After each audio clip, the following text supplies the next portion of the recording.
지금부터 국무총리님께서 현안 발표를 시작하시겠습니다. 존경하는 국민 여러분, 그리고 언론인 여러분, 정부의 검찰개혁 방향과 관련해 말씀드리겠습니다. 이재명 정부가 추진하는 검찰개혁의 기본 원칙은 수사와 기소의 분리입니다.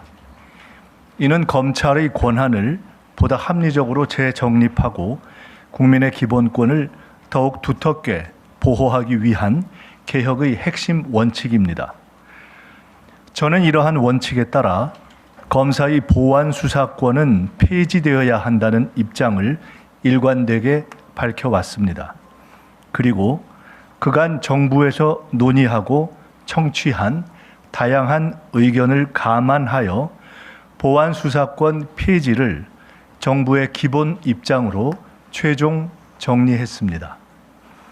이에 정부의 기본 입장을 당에 전달하고 이후에는 정부가 별도의 입법안을 제시하기보다는 국회의 논의와 결정을 존중하도록 하겠습니다. 구체적인 제도 설계와 입법은 국민의 대표 기관인 국회에서 충분한 논의와 수기를 거쳐 결정하는 것이 바람직하다고 판단했기 때문입니다. 국회에서 입법이 이루어지면 정부는 그 결정에 따라 필요한 후속 조치를 충실히 이행하도록 하겠습니다. 검찰개혁은 특정 기관이나 권한의 문제가 아니라 국민을 위한 사법제도를 만드는 과정입니다.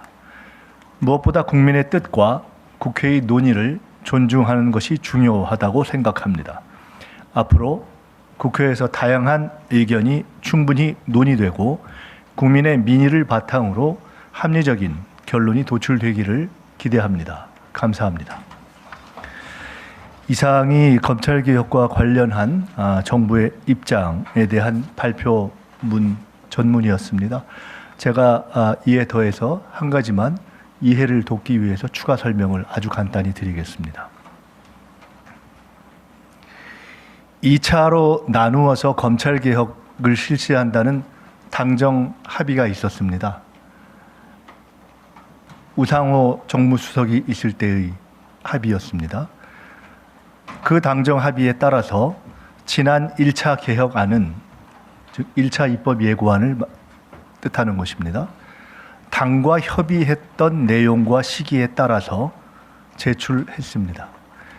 그 1차 입법 예고안을 제출한 내용도 시기도 당과의 협의를 거친 것이었습니다. 1차 개혁안의 처리 과정을 지켜보면서 2차 개혁안을 애초에 당정 합의보다도 시간을 당겨서 조속히 처리하는 것이 바람직하겠다는 판단이 들어서 5월 달에 처리하려고 했습니다. 그것을 당에 제안하였으나 당의 요구로 이를 연기하였습니다.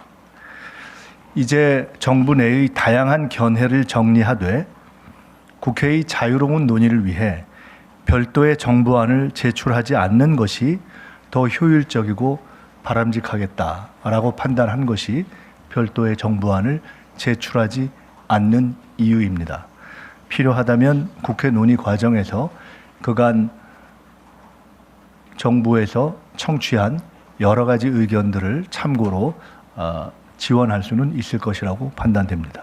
감사합니다. 네, 이상으로 국무총리 현안 발표를 마치겠습니다. 감사합니다.